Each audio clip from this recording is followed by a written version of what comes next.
지금 조국 문제 때문에 문재인 지지율도 떨어지고 조국에 대한 이 지지 적합 부적합도 지금 부적합이 많아지고 있습니다. 자, 그래서 문이 최근에 판문점 시효나 또 반일 프레임으로 한때는 50%로 또 넘어서 이 지지가 오늘 지지하지 않는다 보다 좀 높아졌죠. 물론 여론조사를 저는 믿지 않습니다. 말할 때마다 이 말을 해야 되는 것도 귀찮습니다. 그런데 지금 어제 보면 문이 지지 46.1, 지지하지 않는다 47.9, 오늘 보면 또 지지 46.7, 지지하지 않는다 49.2. 그래서 문의 지지가 46%대로 떨어지고 반대가 이제 49까지 올라갔습니다. 조국도 보면 한 4, 5일 전만 해도 조국이 적합하다가 더 많았는데요. 이제 그저께부터 46.4, 41.7 이러다가 어제는 49.6, 41.5 이럽니다. 여론조사 전문가들의 말을 빌면 아마 며칠이 더 지나면 조국을 반대하는 쪽이 60%까지 올라갈 수도 있을 것 같다. 하루하루 분위기가 이번 주 들어서 달라지고 있다. 온 언론이 달라붙어서 이렇게 지금 장관 후보자 한 사람을 패대기 치는 일은 사상 처음으로 본다. 좌파 진영에서도 지금 조국을 용납치 못한다라는 분위기가 지금 지배적이다. 자, 그러면서 20대에서도 지금 조국에 대해 부정적인 입장이 30% 중반대까지 나오고 있습니다.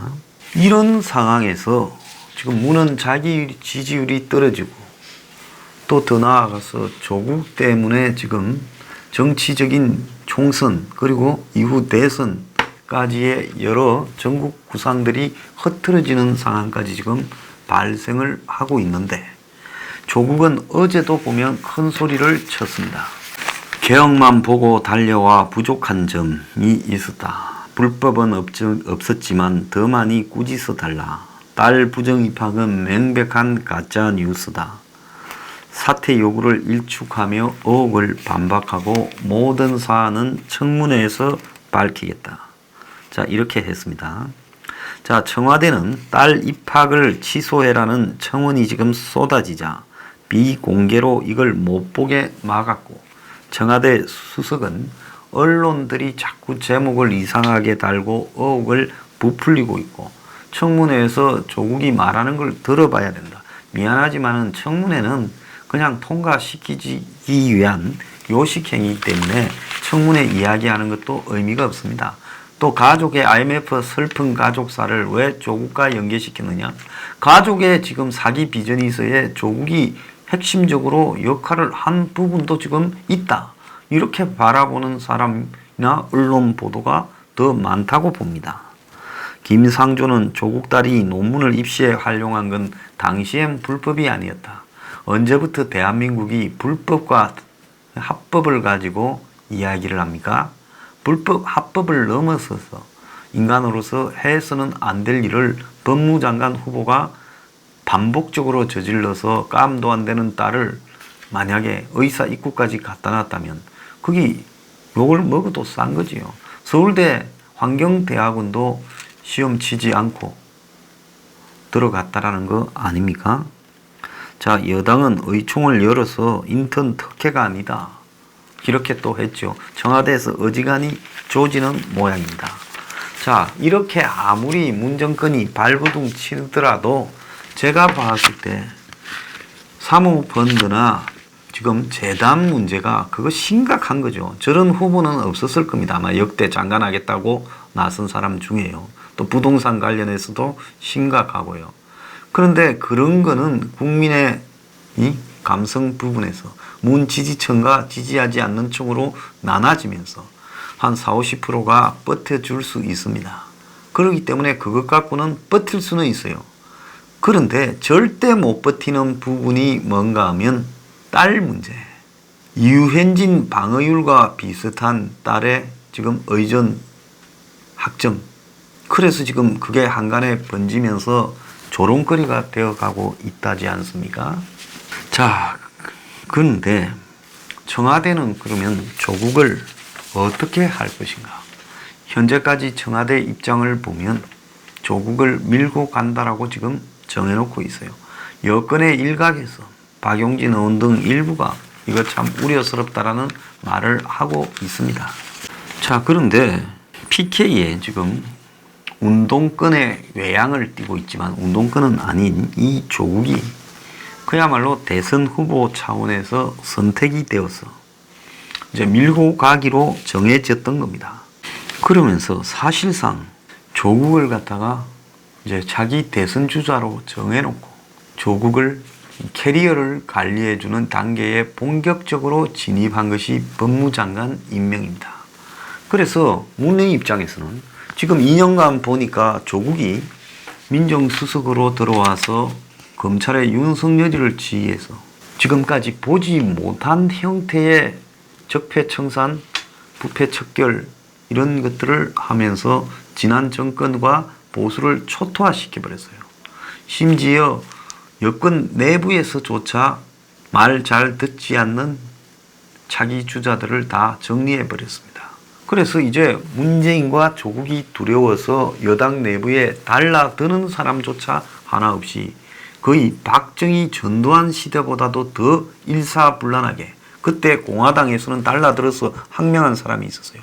전두환 때도 이 정도는 아니었습니다. 근데 이제 박정희 전두환 때보다 더한 청와대와 당의 관계가 되어버려서 당에서 단 한 명도 이거는 아니다라고 말을 하는 사람이 없어져 버렸어요. 내년 총선 공천을 앞두고도 무서워서 다 입을 닫고 있습니다. 그래서 공천에서 배제도 달라들 사람 하나도 없게 만들어 놨어요. 그러니 무는 조국을 볼 때 저렇게 효율적인 인간이 있나? 내가 쟤만 차기로 시켜놓으면 앞으로 퇴임 이후에 걱정할 일이 없겠다. 자, 내 가족에 관한 문제, 손혜원에 관한 문제, 김태우가 그걸 터졌을 때 문제, 그리고 우리들 병원의 문제, 지금 모든 버닝썬의 문제, 이 정권 들어서 수많은 터져나온 의혹들을 조국이 다 깔아 뭉개버렸어요. 심지어 대북 밀무역에 관한 문제. 그래서 이게 뭐 검사 출신 갖다 놓는 것보다 훨씬 더 충성심도 있고 효율적으로 잡음 안 나게 다 덮어버리는 솜씨를 보였다. 그러니 문재인은 조국의 솜씨에 탐복을 해서 총선 안 나가도 이길 건데 너 총선 나가지 마. 부산이나 강남 나갔다가 떨어져도 곤란하고 초선 의원 그거 해서 뭐 할 거야. 그냥 법무장관 시키고 그 다음 총리 시켜줄 거니까 당신은 그 길로 대선으로 가. 무는 지금 조국을 그렇게 선택했을 거라 봅니다. 자, 그러면 조국 입장에서는 그게 홀랐죠.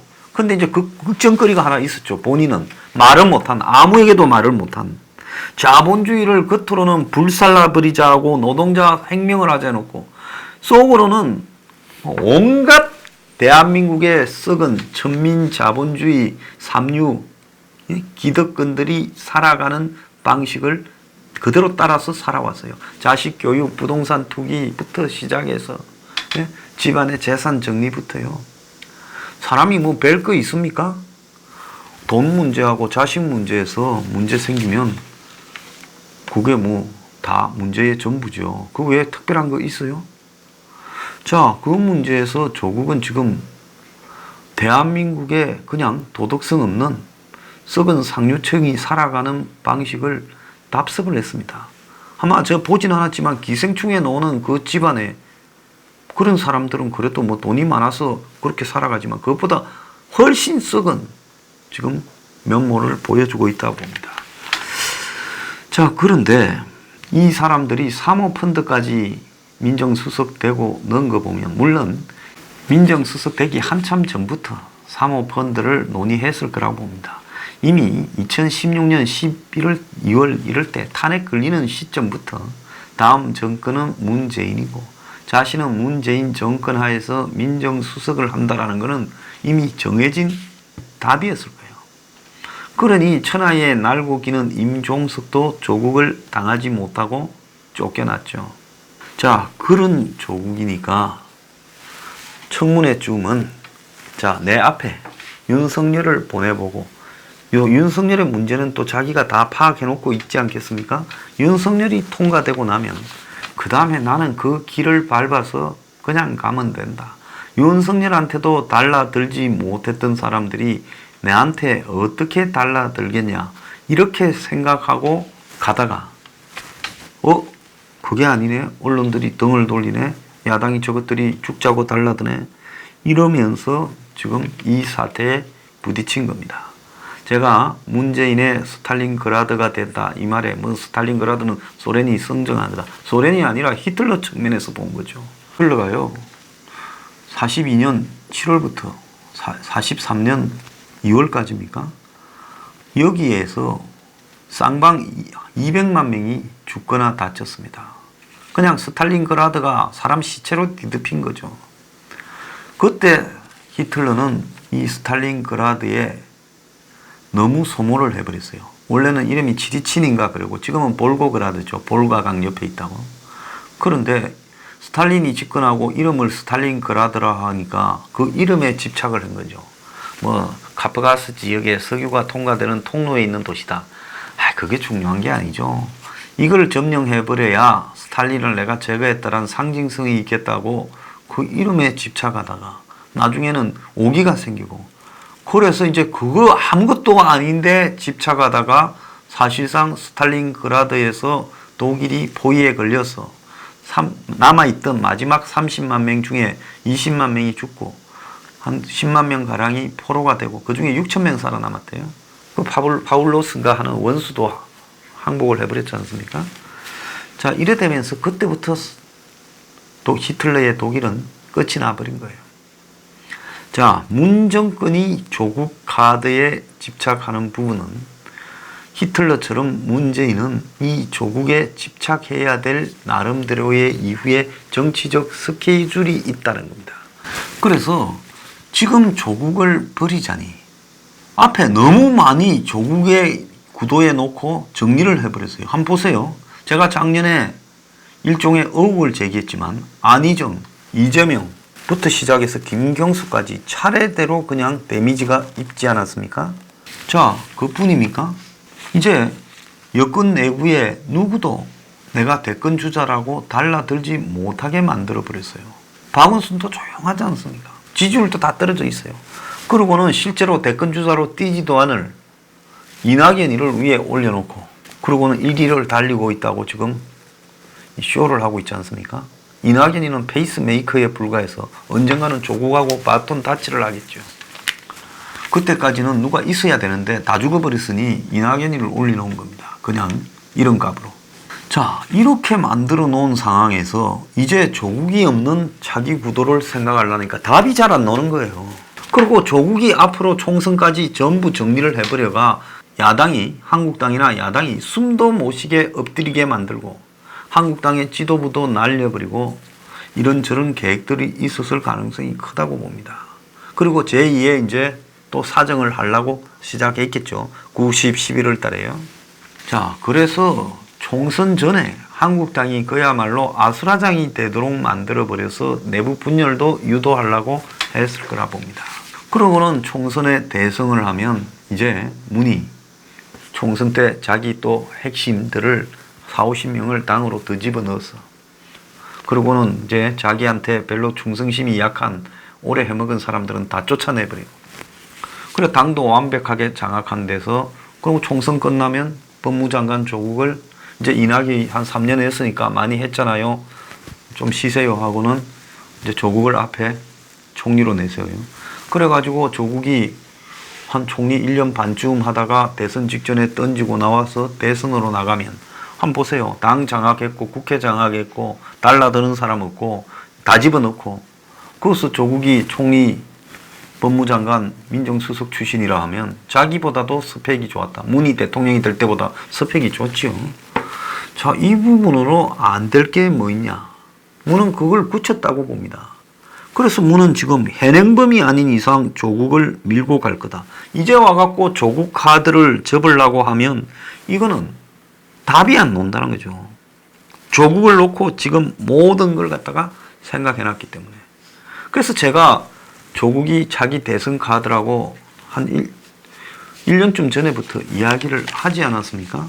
근데 문은 이걸 지금 다 듣고 다시 잘라니 깝깝하고 또 조국이 사라져버린 상황에서 지금 검찰을 통해서 야권이나 달라드는 사람들을 통제하는 것도 지금 깝깝하고 자신의 의혹을 묻어가기도 깝깝하고 이런 부분에서 지금 사면 초과에 놓인다. 그러니까 조국을 버릴 수도 없고 밀고 가자니 지금 출혈이 굉장히 커지는 지금 사면 초과에 놓였다.